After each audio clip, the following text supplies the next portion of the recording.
Yeah, I think certainly it's been a rocky 24 months since I was diagnosed.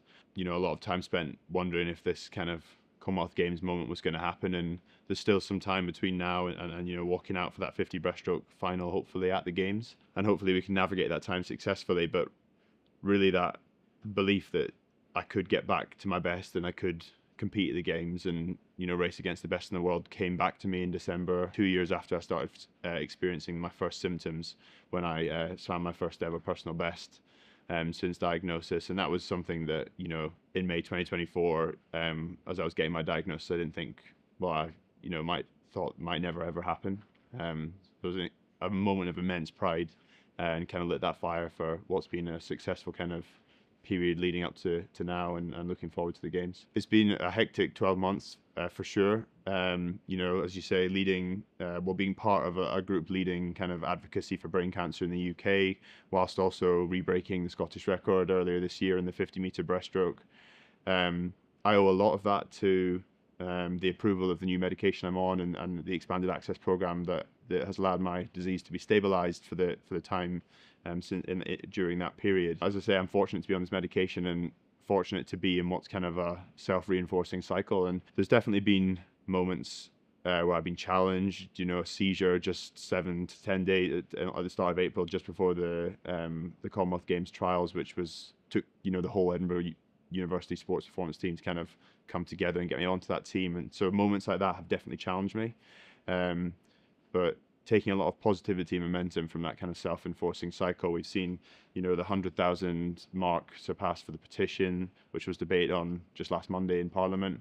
And then, you know, personal bests, Scottish records, seasons bests, and, you know, really enjoying being in the pool. So, yeah, I'm fortunate to be having the momentum behind me at the moment. Yeah, and so balancing that just makes that all the easier. And as I said, I just feel very fortunate that I have been able to have that kind of momentum to allow me to do that. Lots come into it. I wonder how I would have got on if the path hadn't been so smooth, and the path hasn't been smooth, as I say. And then in those moments of uncertainty, you know, family's been there, Matt's been there as a coach, my girlfriend, and you know the sports performance team as well, as I say. So it's a thank you to a lot of people and a little bit of luck as well. From a campaigning aspect, something that blew my mind. You know, like I'm only able to do these kind of things because I live in the same city as all these people so close to me, like my family, and who can support me. And you know, many people in my position might not be blessed with such supportive family members, etc. But from you know the university standpoint, I couldn't ask more of Edinburgh University. My student advisor, Rebecca Burns, who's worked with me for the 4 years I was here, played a huge role in that. And Matt Trodden, my swim coach's understanding of my academic commitments and willingness to accommodate that has been absolutely crucial as well. And you know, thanks to that, we're here, looking forward to the Commonwealth Games, targeting a medal. And last week I found out I graduated with the first class, despite everything that's been going on in my Masters of Chemical Engineering. So yeah, delighted and I couldn't thank everyone enough. I walked through the doors to this university not long before then qualifying for the 2022 Commonwealth Games. That did a lot for my confidence. So when I walked in, maybe quite nervous, I'd had a plateau of about 2.5 years, no PBs. And then suddenly dropped this time that qualified me for the team. And that led to this kind of strange, like, looking back on it now, probably quite cocky or arrogant kind of confidence, which wasn't backed by much. And you know that actually serves a lot of sportsmen quite well, and it's quite a common thing. This kind of inexperienced cockiness, you know, over the years after that, trying to improve on that, you know, and actually really learning the lessons about what it takes to kind of maintain a performance at that level and progress further than that point. Probably blunted that a little bit, but in a way that the confidence became more grounded. And now, you know, after the diagnosis and everything, I wouldn't say the word cocky or arrogant, but I would say I'm very confident in myself and I have a lot of belief in what I'm capable of pushing myself through. I think I've been to places where the majority of the people in that 50-metre breaststroke final won't have been, and I have that in my back corner. I wish I didn't. But yeah, I'm very confident in what I can achieve, and I'm very proud of what I've achieved to get here as well. I think one of the big things for me, well, I think I remember very distinctly when I was at school in Edinburgh, I was like, oh, 10,000 hours, you know, that 10,000 hours saying like, oh, I want to get my 10,000 hours in swimming. And one day I sat down and like worked on it. and realized that almost before I left school, I think I was very close to crossing the 10,000 threshold of like time in the pool. You know, coming to university and building on that, it probably doubled again. So I've not re-looked at that again, but we're probably near the 20,000 mark now. The diagnosis was weird for me because all of a sudden I was questioning, well, I was looking at a kind of a prognosis which was going to shorten my life, an incurable cancer. Um, and suddenly I had this, you know, this feeling of uncertainty of, oh, what have I been doing with my life? I've spent so much time in the pool. Was that the right way to spend all this time? Like, I never really saw it in that way. It's like using my time. This is my time in the pool. This is valuable. Um, and then when I got out of the pool for the first time after my diagnosis, I had this like overwhelming feeling of joy that I actually had really enjoyed that training session, and I'd spent this like almost 20,000 hours, probably beyond that, doing something that I love so much and something that means a lot to me and something that I enjoy. And then that feeling was just further reinforced, you know, breaking the British University records, a box short course, and the Scottish record again. I now see swimming as a real privilege, and being able to be in that position of pushing your body to its limit and bettering yourself. It's not something that everyone has the ability to do. So sometimes I say do it for those that can't, and do it for like the past version of yourself as well. It's taught me that I've got a lot more in the tank than I thought I might have previously had. The proudest moments are when I look back on things that I've done, whether that's combining, you know, my master's research thesis with swimming at the World Championships in 2025, equaling my lifetime best, 2024, sorry, equaling my lifetime best, first class thesis, sorry, and swimming top 25 in the world, only like 8 months after the diagnosis, so 7 months after brain surgery. That was pretty nuts. And looking back on that, what have I learned about myself? Well, I've learned that I can handle quite a lot of, for lack of a better word, shit. I don't know. It's something I probably wish I'd realized earlier. A lot of people, when they get diagnosed with cancer, will say like, cancer's taught me to enjoy life more. I did that before my diagnosis. I didn't need cancer to tell me to enjoy life. But what it has taught me is like, don't be afraid to take on challenges and put yourself in uncomfortable positions, because you're capable of more than you know.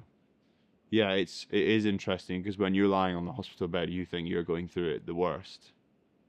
And then you either realize you weren't going through it the worst when you have a moment after that that was worse than the previous one, or you speak to someone like David Smith, who's really been to the edge and back. I mean, it's just like, it's an extreme version of having an older person in the sport, like an idol. You know, there's many athletes that have been through Edinburgh University who I look up to massively. You know, we can mention Chris Hoy, but we can also mention someone like Catherine Greenslade or Lucy Hope. And in the same way that I look up to them and how they balance their academics with their extreme sporting success, you know, I look up to someone like David Smith, someone like Chris Hoy, and how they're dealing with their diagnosis and how they're advocating for change whilst also fighting for their lives. It's been really hard. Chemical engineering was a harder degree than I kind of thought it might have been, and whether that's because I was trying to do all this other stuff alongside it. But it was weird. When I was having my shower this morning, I was thinking about like how I would rank a lot of things. And actually, you know, graduating with a first class from a university like Edinburgh is actually right up there with all my like swimming achievements, and you know, some of the various prizes I've won or been honoured enough to receive whilst being at the university are really up there. I would, you know, on the surface, if someone quickly asked me what do you do, I swim. But then this morning I realised, I was like, oh, I swim, but I also really commit myself to my studies, and I'm really proud of being a UK-wide finalist in competitions, or receiving, you know, class medals for certain projects. Yeah, it's been fantastic, and I'm going to look back on this time at university studying whilst swimming with extreme pride. It's going to be really, really interesting. I think, like, as if I was to be the weather forecaster or the performance forecaster for this competition, we're going to see the fastest ever 50 breaststroke the Commonwealth's seen in terms of podium. The times I've been swimming this season so far would have been enough to win a medal at every previous Commonwealth Games we've had in history, and I'm really happy with how I've been swimming this season. As I said earlier, PBs and Scottish records, but it's going to take everything to get on that podium, but that is the goal. And I'm really looking forward to seeing how much we can use a home crowd and a home gains to kind of squeeze the best performance out of myself, but also the rest of the team. I'm really looking forward to being hopefully a crucial part of those relay teams as well, and the medley relay teams. The crowd, I'm really happy I went to Birmingham, because I walked out for the 50 breaststroke semi-final behind Adam Peaty, and obviously as we walked out at a similar time, this just huge Birmingham crowd roared for Adam Peaty. So that was the first time I felt something like that at a swimming competition. And going back to your question earlier about comparing like 4 years ago to now, that's something that I maybe might have overlooked if this was my first game. So I'm really trying to expect that noise and be ready to use that noise to squeeze those wee hundreds of a second of myself out of myself. Sorry. But yeah, I'm just hoping that we see some of the same spirits we've seen over in Boston at the World Cup in Glasgow in a few weeks' time. That'd be an absolute honour. The Edinburgh University Performance team's always been quite successful for the Commonwealth Games team, and that's in like it's owed to the program and the setup that we have here. But so I was really fortunate last games to actually have Matt, my coach, along with me there. And you know, it's something I probably overlooked there as you're asking that question. You know, I'm also going to have Matt along again this time and a bunch of teammates again. It was I think 8 or 9 swimmers on the team.